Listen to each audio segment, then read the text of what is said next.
That being said, let us start by asking, as I said, when does a Jewish year start? Yes? Yeah, that's very good. The first of Nisan. So why all the respectable Jews who are sitting here are celebrating Rosh Hashanah? Now why? This is a serious question. This is no fun. Why all of us are well familiar with Rosh Hashanah in 1st of Tishrei and nobody is celebrating 1st of Nisan? The Torah asserts explicitly this month, the month of the spring, is the head of the month, or is the first of the month. It is well described in the book of Exodus, chapter 12, that the year should start in the 1st of Nisan, the month of the spring. Why Jews today are celebrating the beginning of the year in the 1st of the 7th month? How come? Since when? Why? Who had made the change? Before I would offer the answer, I would like to remind you that the first thing that the French Revolution had done was to change the calendar. They had been living, as everybody else in Europe, according to the calendar, the Julian calendar and the Georgian calendar, for many, many years. But the first thing they had done, they had, in the eve of the revolution, they had shot the clocks on the churches and they said that signifies the end of the old time and the beginning of a new time. What was the first thing the Russian Revolution activists had done? They had changed the calendar. They said this is the end of the old age and the beginning of the new age. Something of that sort had happened with us. Something of a revolution had taken place in Jewish history, where a group of people had decided that it's about time to end the old time and to start a new time. But when you change a calendar, it's much more than a calendar. It's perception, it is history, it is set of priorities, it's principles, it's cultural context, it's a whole lot. It's much more than a principle of calculation. And I would like to elaborate a little bit on how this process had taken place. I would start by asking you where the holiday Rosh Hashanah is first mentioned. Where is it mentioned? Where? It is not mentioned in the Bible. It is not mentioned in the Bible. There is no such holiday. The Bible knows a holiday known as Day of Memorial, or Day of the Trumpets, Yom Zikaron Truah, the day of memorial where trumpets are being blown. But what does it signify? Where is this day of memorial? Is it the only day of memorial? Now things are complicated because this day of memorial is nowhere to be attached to the beginning of the year. This is an innovation. But before we would discuss the innovation, let us take a look on what is a Jewish calendar in the first millennium. The Jewish calendar that we know today is 2,000 years old. But before the last 2,000 years, we had a complicated calendar, which was the temple calendar for 1,000 years. How do we know that? In 1947, the treasure of the Dead Sea Scrolls was found by accident. Among the Dead Sea Scrolls, we have 930 holy scriptures. All the Dead Sea Scrolls are holy scriptures. They contain parallels of the biblical library with differences. The major difference between the biblical tradition as we know it and the biblical tradition as has been found among the Dead Sea Scrolls is the issue of the calendar. I'll say it one more time. The Dead Sea Scrolls has all the biblical books with the exception of the book of Esther. Some of the books are perfect, some of the books are torn, some of the books are only shreds, but it has a representation of all the biblical library. When we make a comparison between the Dead Sea Scroll biblical library and the traditional Bible as we know it, the most noticeable difference between the biblical traditional books. And the biblical books, as they have been found among the Dead Sea Scrolls, is the issue of the calendar. What is the calendar in the Dead Sea Scrolls? In various representations in many books, it has the following idea. Time is holy, time is eternal, time is pre-calculated, and time is based on a solar calendar. I'll explain each one of those things. Time is eternal. It means that it's not for humans to dictate time. Time is eternal, and it had been brought from heaven to earth by Enoch, son of Jared, the seventh of the patriarchs of the world in the first 10 generations, number 7. On Enoch it had been said that he was walking with God, unlike the other people who are mentioned in Genesis chapter 5, on whom all had been said that they were born to a certain father, they gave birth to certain children, and they were taken to heaven. They were accomplished their life and died. On Enoch it had been said that he was taken to heaven. On the question why, it's only Enoch who was taken to heaven. The first book of Enoch, the second book of Enoch, and the third book of Enoch are telling us that he was taken to heaven in order to study the calendar. What did he study? What did he learn? From whom did he learn? That's a topic for a whole lecture. I would just sum up in a very short way. Enoch learned that the calendar has 364 days, which are divided equally to 4 quarters of 91 days. Each one of those 91 days has 13 Sabbaths in it, and altogether, since we have 4 quarters of 91 days each, we have 52 Sabbaths every year.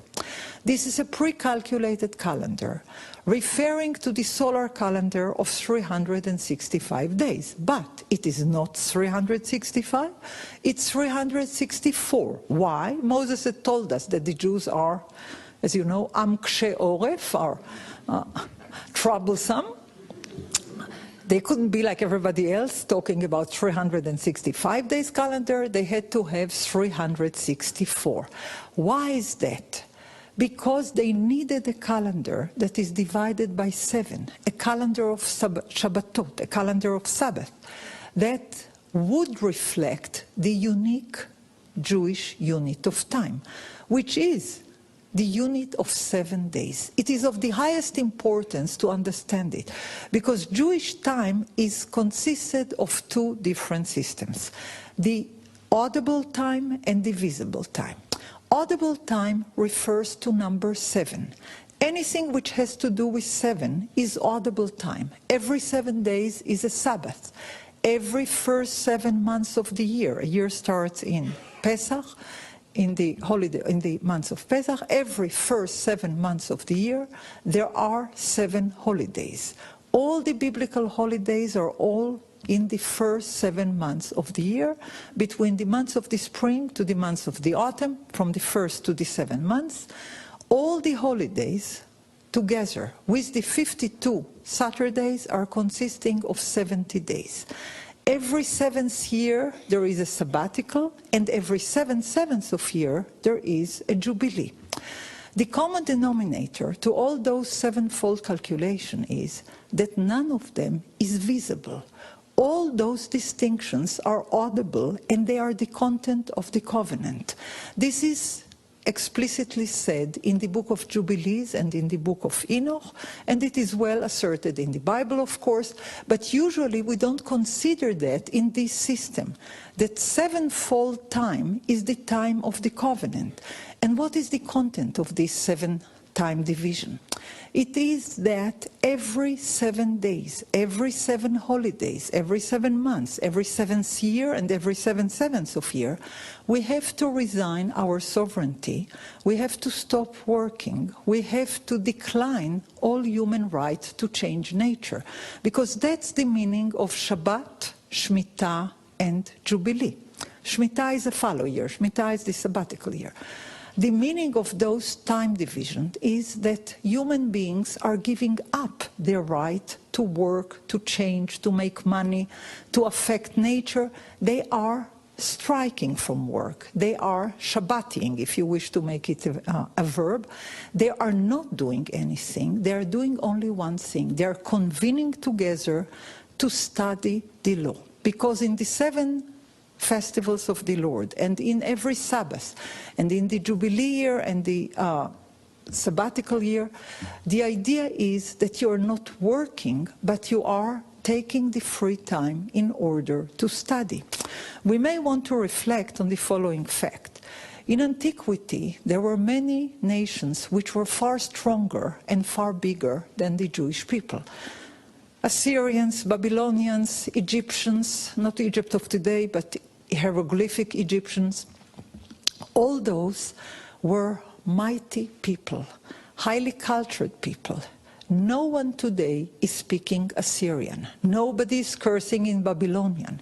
Nobody is writing poetry in hieroglyphic Egyptian. Nobody is speaking Prezite, Jebusite, all those languages of the 7 people of Canaan. The only people from antiquity in this part of the world that are speaking the language of their fathers are the Jewish people, who are capable to read Hebrew, to speak Hebrew, to talk in Hebrew. Why is that? Because of this system of the audible cycles of time, when you don't work and you convene together to hear the law, when you teach your children to read, when you teach the whole community to listen to the divine word. In order to have those free time cycles, for that we need the 7-fold cycle of the audible divisions of time. Now, on the same time, we have another division of time. It is called the visible circle of time. If the first division, the 7-fold division, is the division of the covenant, which is directed only towards the Jewish people who are members of the covenant, who are accepting the covenant, the other kind of time, the visible time, is equally shared with all other humans on the world. The visible time is not Jewish time, it is universal time. Visible time is all divisions of time that we can see with our eyes. Sunrise and sunset, the moon and the spring and the autumn and winter and summer, all divisions that we can distinguish through our sight. That kind of time is called the chariots of heaven, Merkavot HaShamayim.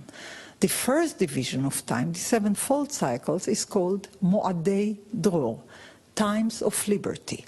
Times of liberty are only given to the Jewish people. The chariot of heaven, which are the eternal cycles of changing of the seasons, are given to all human beings. The difference is that the Jewish people were in charge on keeping those 2 cycles of time, the visible time and the audible time, and to synchronize between them. Those synchronization cycles were kept by the priests from the house of Tzadok, those who were serving in the temple for 1,000 years. Now, how come that all those perceptions of time division were lost in oblivion? Why we don't know much about it? Why we needed the Dead Sea Scrolls to find out about it? Because this time perception was marginalized, was thrown into oblivion by the revolution that was taking place in the beginning of the first millennium.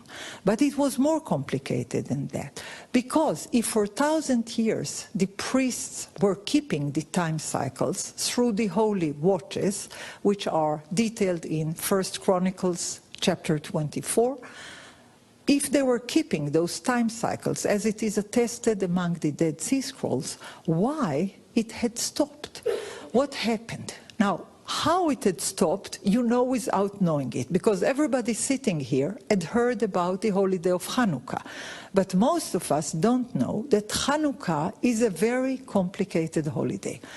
It's not really a holiday for the priests. It's not a holiday acknowledged by the Ethiopian Jews. It's not a holiday known or acknowledged by the Samaritans or by various other Jewish cycles in antiquity. This is a questionable holiday because what it signifies is the end of the biblical world and the beginning of a new order. How did it happen? In the year 175 before the Common Era, Antiochus, the Seleucian king, had conquered Jerusalem. Seleucian kings means from the house of Seleucus, the heirs of Alexander the Great, Alexander Mokdon, and he was from Greek origin. He had Greek education. All Greek people had been living for years according to a lunar calendar starting in the autumn, in the months of Dios, while all the Jewish people were living for years according to a solar calendar starting in the spring, in the months, on a solar calendar starting on the spring, which includes 364 days. When Antiochus Epiphanes, which means the one who had the divine revelation, when Antiochus Epiphanes had conquered Jerusalem in 175 before the Common Era, he demanded to celebrate his birthday according to his own calendar. He said, if I'm a king, I would like to have my birthday celebrated every month, not once a year. If I'm a king, you know, why do we like our birthday being celebrated? What do we get in birthday? Presents. Why should we get presents only once a year? We may as well get it every month if we are the king. Now his idea was, if I'm the king, I may as well have things according to my own desire. My own desire was to have a birthday every month in the day of my birthday, which was the 25th of the months of Dios, but he said every month in the 25th of the month I would like to have a celebration. That's very good, only in Jerusalem time was calculated according to a solar calendar, not according to a lunar calendar. What is the difference between a solar and a lunar calendar? Solar calendar is a pre-calculated calendar that has nothing to do with the moon, while lunar calendar is a calendar which is based on observation and not on pre-calculation. In a solar calendar, which has 364 days, you can say in advance that there are 12 months, each one of the months of the year has 30 days. Each one of the months of the year has a date and a day that it starts. Always, always, the first month, that's the month of Nisan, the first month would start on Wednesday, the second month would start on Friday, the third month would start on Wednesday. And one more time. The fourth month would start on Wednesday, the fifth month would start on Friday, the sixth month would start on Sunday. The seventh month always would start on Wednesday, the eighth month would start on Friday, and the 9 months on Sunday, and so on and so forth. So every 3 months would always start Wednesday, Friday, Sunday. Every month would have 30 days. In the last month, in every third month, that is, the 3rd, the 6th, the 9th, and the 12th, you would add an extra day. So the 3rd month would have 31 days, the 6th month would have 31 days, the 9th month would have 31 days, and the 12th month would have 31 days. Altogether, we would have 364 days, okay? First month 30, second month 30, third month 31. 4th month 30, 5th month 30, 6th month 31, 7th month 30, 8th month 30, 9th month 31, and so on and so forth. Every year would have 364 days, with every month starting in a day well known to us. As I said, the first month of every quarter would start on Wednesday, the second month on Friday, the third one on Sunday. Thus, we know the date of every Shabbat of the year. If the first month starts on Wednesday, inevitably the first Shabbat would be the 4th of the first month. The second Shabbat would be the 11th of the first month. The third Shabbat would be the 18th, and so on and so forth. You can do the calculation, you understand the principle. Every 7th day there is a Shabbat. If you know how many days are in a month and in what day the month starts, you can say the date of every Shabbat of the year. all the Shabbatot would be parallel in each one of the quarters, because if you start every quarter on Wednesday, the first Shabbat would always be the fourth of the first month, the fourth of the fourth month, the fourth of the seventh month, and the fourth of the 11th month, and it would go like that. In every quarter of 91 days, the last Shabbat would be in the 28th of the third month. Every Shabbat has a date. Every month has a pre-calculated division of time. All time is pre-calculated and has nothing to do with the moon. This is mathematical calendar, pre-calculated, predeterministic, and had nothing to do with human decision.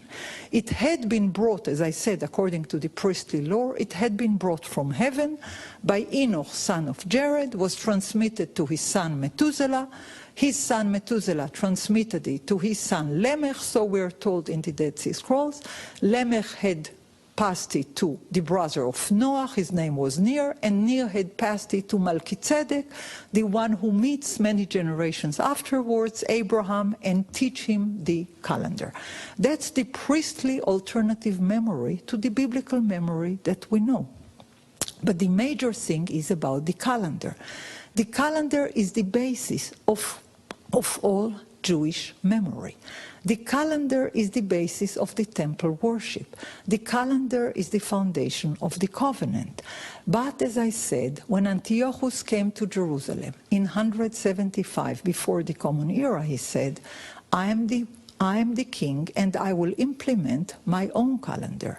The Greek lunar calendar, which starts in the first moon of the autumn. It has nothing to do with pre-calculation. It has nothing to do with solar calendars. This is a different calendar. The high priest who was serving at that time, at that period, his name was Onias, son of Shimon, Chonio ben Shimon, had refused the king. He told him, in Jerusalem, in the temple, there is only one holy calendar. It is kept by the priest from days of old, from the time that we have temple in Jerusalem, from the 10th century before the Common Era. We cannot change the calendar. We would do everything you want. We would bring you presents, we would do a celebration outside of the temple, but we cannot change the temple calendar.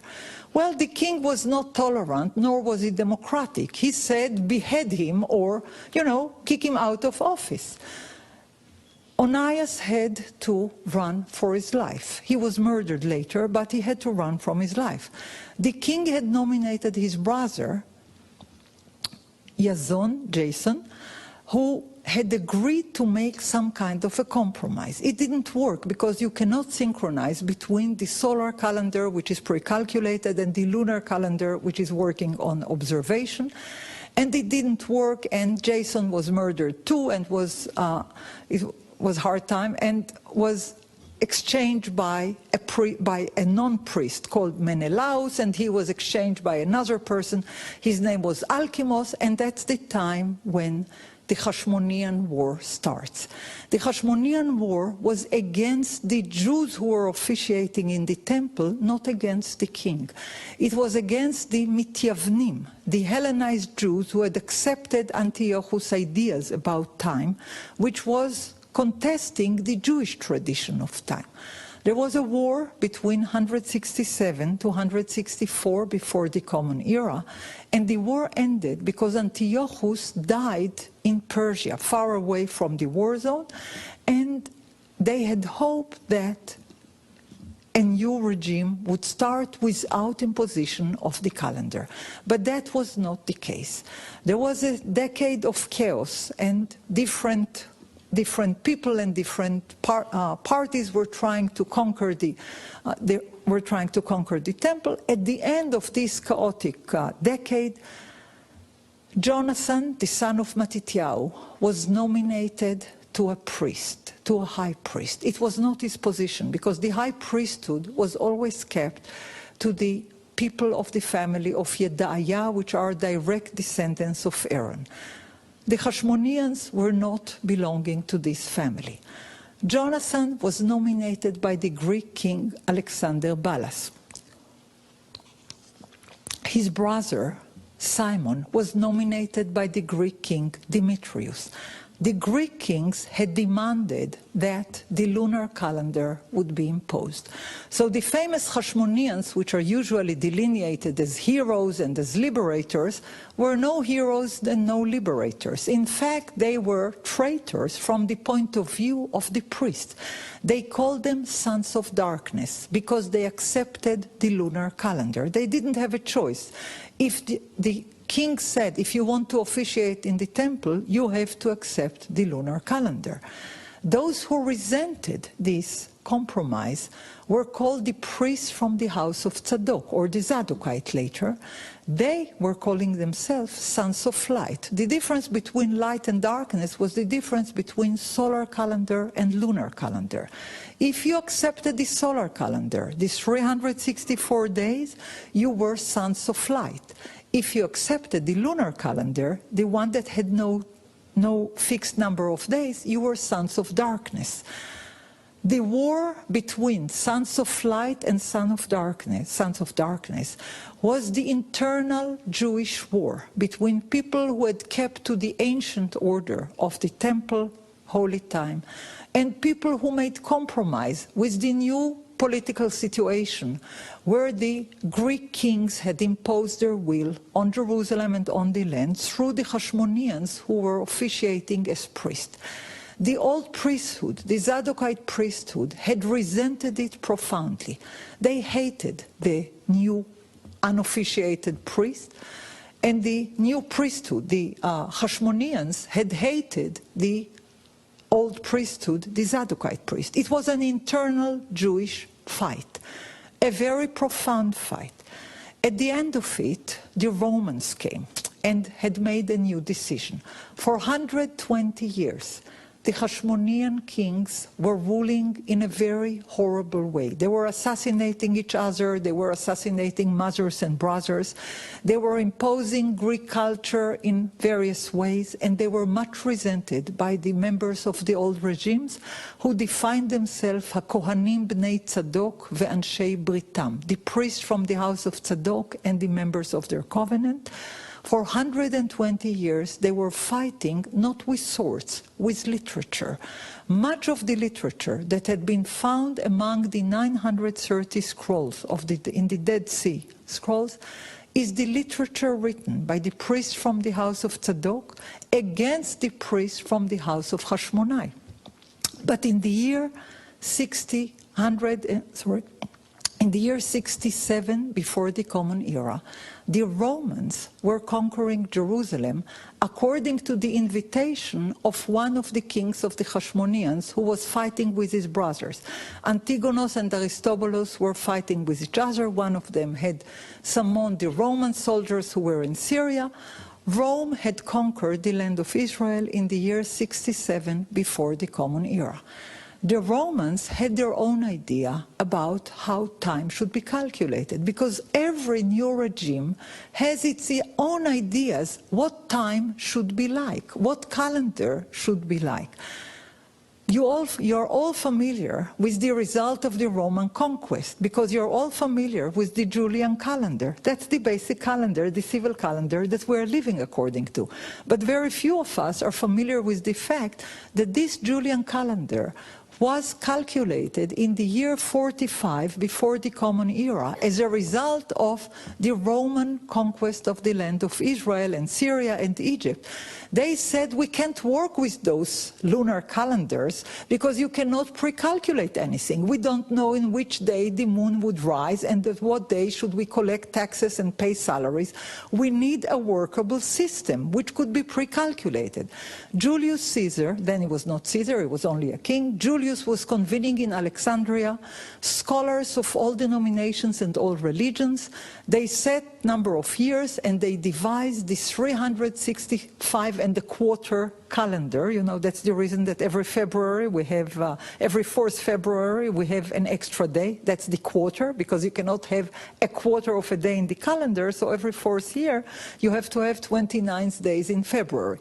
Anyhow, the new solar calendar of the Roman Empire is the third calendar that we're talking about. The first one is the ancient biblical priestly calendar of 364 days. The second one is the Antiochian Greek lunar calendar with no fixed number of days based on lunar observation. The third one that I just now presented very quickly is the Julian calendar from the year 45 before the Common Era. But that is happening within the land of Israel. The Romans had conquered the land of Israel, as I said, from the year 67 before the Common Era. That's a very hard century. At the end of this century, half of the first century before the Common Era and half of the first century of the Common Era, it's a very hard time. This is the time that the new party, known as the Pharisees, is coming forward. As a result of the conflict between the ancient priesthood, the Zadokite, and the new unofficial priesthood of the Hashmoneans and the Roman conquest, all of that together had paved the ground to the rise of the Pharisees, Proshim. Now, what is Pharisees? What is Proshim? Proshim is derived from the word lifrosh lahem al pi Adonai, to interpret for them according to the words of the Lord. To interpret. Proshim means interpreters. And there is a great difference between Proshim and Kohanim. Kohanim, priests, are writing and arguing that everything sacred and everything holy has to be written. The Pharisees, Proshim, are arguing exactly the opposite. They say that the most important thing is the new oral law, the new interpretation, the new oral deliberation. This is a complete innovation, because until the first century, before the Common Era, there was no such a thing as oral law. The Pharisees had introduced the word tradition, masoret, which is not a biblical word, and the oral law, Torah shebe'al peh, as against the old priestly order that by that time was a very evil priestly order. It was the Hashmonean priestly order and the Herodian priestly order, because the Romans were nominating Herod, and he had invited unofficial priests to serve in the temple. On this background of great political chaos, the new party, known as the Pharisees, later on as the rabbis, would come forward and introduce the idea of oral law, the idea of a new perception of holiness, the new idea of tradition, and the most important thing, the new calendar. But that had happened only after the destruction of the temple. The temple was destroyed in the year 70 of the Common Era. It was a tragedy in every possible aspect. Jerusalem was ruined, the temple was ruined, but the outcome of this complete catastrophe was a new order. The priest of any kind could not offer any response to the new order, because if there is no temple, there is no priesthood. There is no place to calculate the old priestly calendar. There is no place to do the sacrifices. There is no place to keep the ancient scrolls. There is no more temple. The only group that could step forward and offer a solution to the catastrophe was the party known as the Pharisees, Proshim or rabbis or Tanaim, it's all the same. The meaning of this new party is, let us introduce entirely new order. What did they do? They closed the Bible. They said that there is no more prophecy. You cannot write anymore. They said instead of writing, you should start to interpret. You should start to deliberate oral laws. And there is a profound difference between written law and oral law. In the written law, you don't discuss the identity of the authors. You discuss the Holy Scriptures. In the oral law, you don't have any text. You have only teachers. Thus, every sentence in the oral law would be starting by Rabbi Akiva said, Rabbi Shimon said, Rabbi Ishmael said, because the teachers are those who saying different traditions. In the old priestly law, there is never a name mentioned by who is the writer of the teaching, because it is considered to be divine law that humans are recording, and there is no importance to the identity of the recorder. There is a great importance to the sanctity of the scriptures. So, the ancient priestly tradition, with the solar calendar of 364 days, had ascribed utmost importance to written tradition, including the written calendar.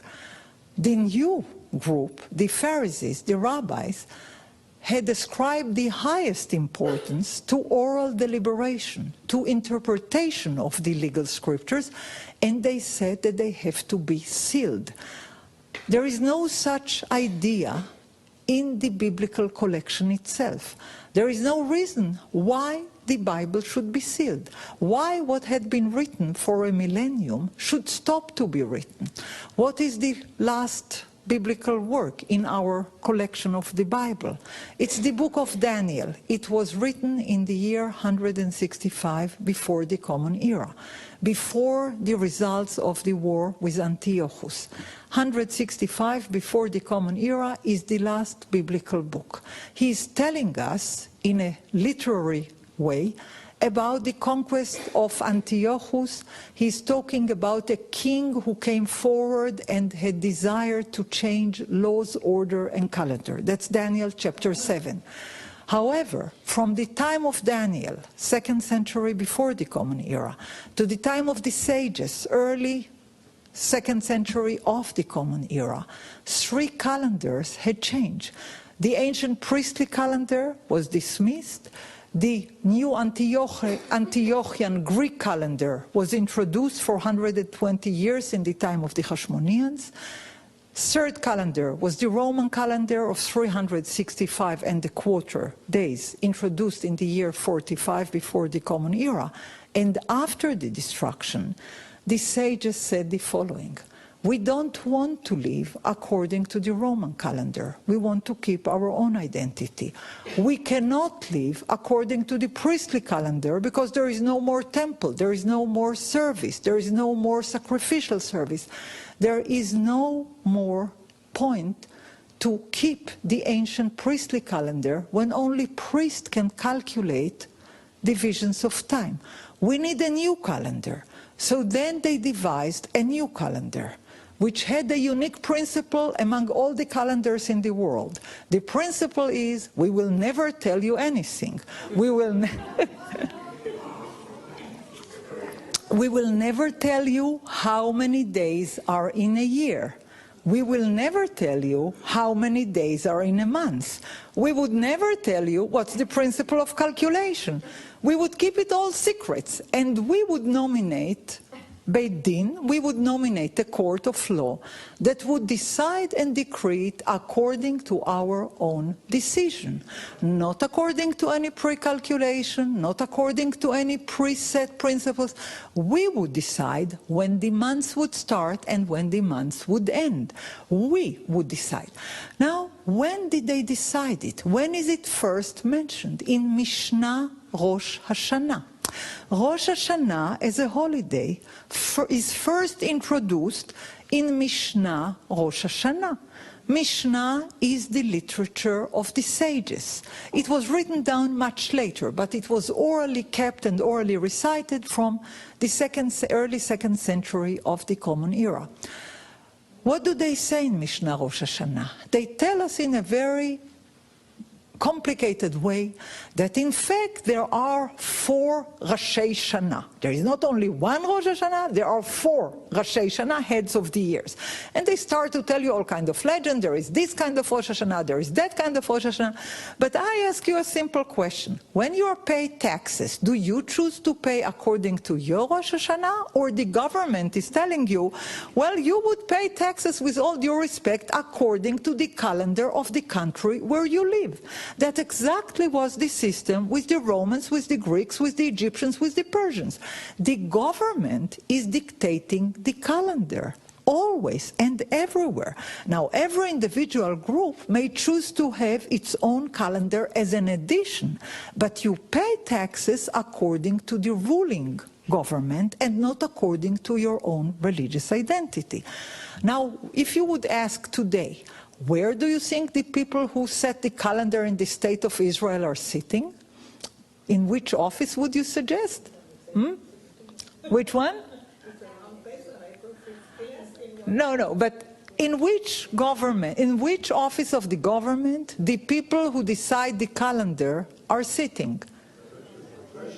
No, not in the treasury, not in the office of religion, not in the education. No, they are sitting where they are expected to sit. In Misrad Rosh HaMemshala, in the office of the Prime Minister. Although, you may say the calendar today is a combination between the Greenwich time and the world Julian calendar and so on, nevertheless, the calendar is dictated in the office of the Prime Minister. With all due respect, I don't know where the American calendar is being dictated or written, but it's presumably in something of that sort, in the President's office or something like that. But the point of the matter is that the new ruling group was the sages after the destruction of the temple. And they wanted to clarify in a very clear-cut way that time is no more a subject of priestly calculation, that time is no more part of the sacrificial hegemony order. Time is in human hands, and this is very clearly declared in the story of Mishnah Rosh Hashanah, in a story that many of you have heard or read about, the story where Rabban Gamliel is ordering Rabbi Yoshua to come to him in Yom Kippurim that is falling according to his, Rabbi Yoshua, calendar. How could that have happened? What was the story like? It goes like that. Rabban Gamliel, who is the representative of the new order, the order of the sages, is declaring the beginning of the new month, the 7th month. This is most important month because that's the month of Memorial Day and the month of Day of Atonement and the month of Sukkot. You need to calculate it very carefully.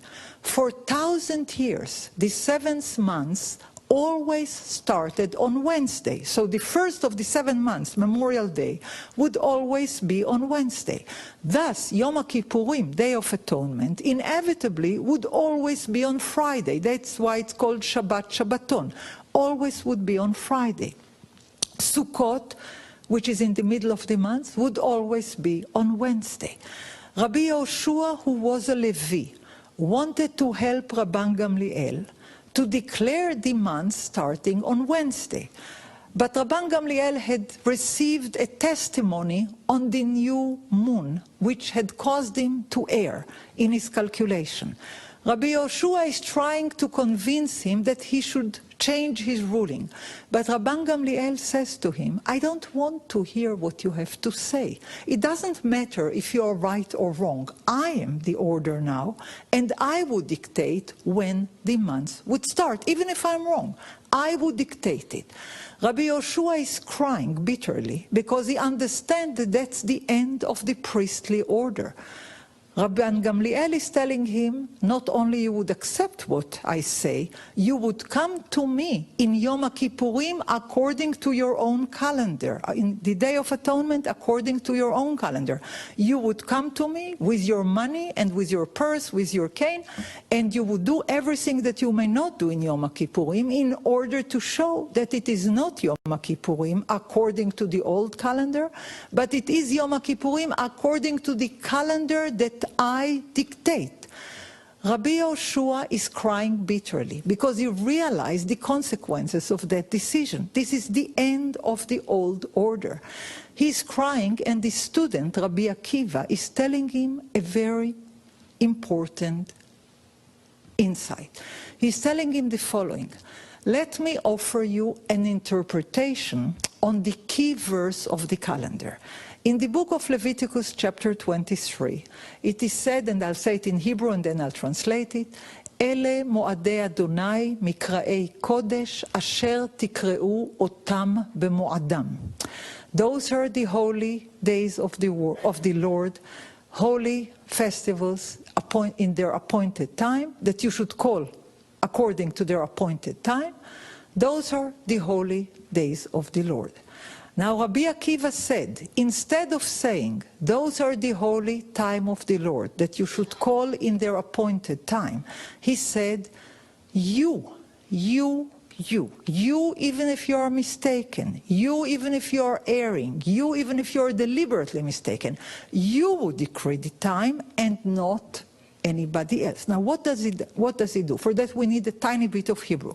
In Hebrew, the verse is said, Ele moadei Adonai asher tikreu otam bemoadam. Otam means the holidays should be called in their appointed time. Rabbi Akiva reads it as atem. אלה מועדי אדוני אשר תקראו אתם, אתם אפילו שוגגים, אתם אפילו מזידים, אתם אפילו טועים, אתם. Those are the holy time of the Lord that you should call. You should call them even if you err. You should call them even if you're deliberately making a mistake. You should call them even if you're just mistaking without intending. You. So this interpretation, which is offered in Mishnah Rosh Hashanah, in Bavli Rosh Hashanah, and in other versions, is the moment when the calendar has changed. This is the moment when the Jewish people had decided to invent a new order. When you start in the 7th month and not in the 1st month. When you cut the time according to the lunar calendar of observation and not according to the solar calendar of calculation. When humans, everyone, can give testimony, and the court would rule according to a testimony about the time of the moon. Nothing in the Bible tells us that the moon should be taken into calculation. And in fact, in the ancient versions of Genesis that were found among the scrolls, it is said in the story of the creation of the luminaries, where in our tradition it is mentioned that the sun and the moon should be taken into consideration for declaring time. In the Dead Sea Scrolls, it is said that only the sun should be taken into consideration because it is a solar calendar. However, what do you need in time of a lunar calendar? Lunar calendar, basically, it's about 354 days. You miss quite a few days for a full solar year of 365 and a quarter. What do you need to do? You need to add an extra month. Shana me'uberet. To add an extra month. Is there any reference in the Bible for an extra month? Of course not. There was no extra month in the biblical order, because the biblical order was a solar calendar order of 364 days. But the sages who had edited the Bible had erased every place where it was said explicitly that the year has 364 days. Now, they did not want to intervene in the biblical tradition. That was Holy Scriptures.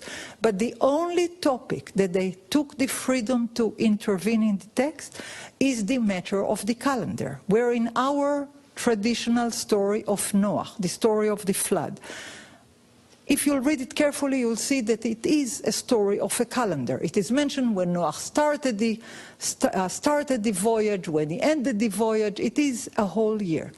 In the parallel tradition, in the Dead Sea Scrolls, it is said, and Noah had stayed in the ark a full year, 364 days. It is said explicitly, but in the traditional version, no such number is mentioned. The word 364 days is not mentioned in the Bible, but it is mentioned in the book of Enoch and in the book of Jubilees and in Genesis, in the scrolls, the story of the Bible, and in various other sources among the Dead Sea Scrolls. So people may argue, people may say, it's not the sages who omitted it, it's the priest who had added it. We may say that. However, we must say that the priestly literature is earlier than the rabbinical literature in 1,000 years, because all the biblical tradition was written in the course of the first millennium before the Common Era, while all rabbinical tradition was written in the course of the first millennium of the Common Era. The priestly literature is much more ancient, really in 1,000 years. So, in the biblical traditions which were found among the Dead Sea Scrolls. A year of 364 days is mentioned time and again in various sources, time and again. In the letter known as Miktzat Maaseh HaTorah, which means a little bit of the Torah writing, the first chapter is how to calculate a calendar. And they say, the first month starts on Wednesday. The first holiday, Pesach, is on Tuesday in the 14th of the first month. Chag HaMatzot is in the 15th of the first month. Next holiday, it is Shavuot in the 15th of the third month. Next holiday, Memorial Day, is in the 1st of the 7th month. Next holiday is Day of Atonement in Friday in the 7th month, and last holiday is Sukkot in Wednesday in the 7th month. Now it's most important for them to say that every holiday has a day and a date, while in our biblical tradition, no day and no date is given to many of the holidays. We know, of course, on the Memorial Day, which is what the book of Leviticus is telling us in this chapter 23. But we don't know that there are 4 memorial days, which correspond to the 1st of the 1st, the 1st of the 4th, the 1st of the 7th, and the 1st of the 10th. Each one of them is a Wednesday. Each one of them is referring to the following. The 1st of the 1st is the vernal equinox. The 1st of the 7th is the autumnal equinox. The 1st of the 4th is the longest day of the year, and the 1st of the 10th is the shortest day of the year. That was the foundation of the calendar for 1,000 years, where every day had a date, where every holiday had a date, where the priests were calculating it with great care and importance. But all that mathematical, mechanical work was intended for one single thing. Holiness is about eternity. Eternity is about time, cycles of time. Counting cycles of time was most holy because that what promised cycles of liberty and education. Moadei Kodesh means holy times, holy convocations, holy festivals. But Mikra'ei Kodesh means times of reading, times of convening to read together. Mikra means reading. Likro means to read. In those holy convocations, every 7th day, every 7 holidays, every jubilee year and every sabbatical year, the idea was that work should be cut and reading should be celebrated. Enslavement to work should be stopped and celebrating of reading should be inaugurated. The idea that holiness is about not working, because in Hebrew, as you know, avodah and avdut, work and enslavement, comes from the same root. We were always called to remember that work is a curse and work is enslavement when it is enforced upon you. It is a blessing when you choose it. It is a curse when it is enforced on you. What was the nature of slavery? When the Jews had no time of their own, when they were not allowed to keep anything, when they were not allowed to make any choices about time, liberty, work, enslavement, when they were enslaved. That's the reason that our story starts with we were slaves in Egypt for so many hundreds of years. We were liberated by God, who gave us this calendar of days of liberations. I said before that the 7-fold divisions of the calendar is called in ancient sources Moadei Dro. It means appointed time of liberty. Keeping those appointed time of liberty every 7 days, every 7 holidays, every 7 months, every 7 years and every 7/7 of years, that what had kept us as a nation from antiquity until today. That combination of cycles of free time, which are dedicated to scholarship and reading and teaching the whole entire community, that is the reason why we are still capable to read the sources of our forefathers and foremothers, and while other great nations are lost in oblivion. Think about it, and when next time somebody asks you what day is today, you'll ask according which calendar. Thank you very much.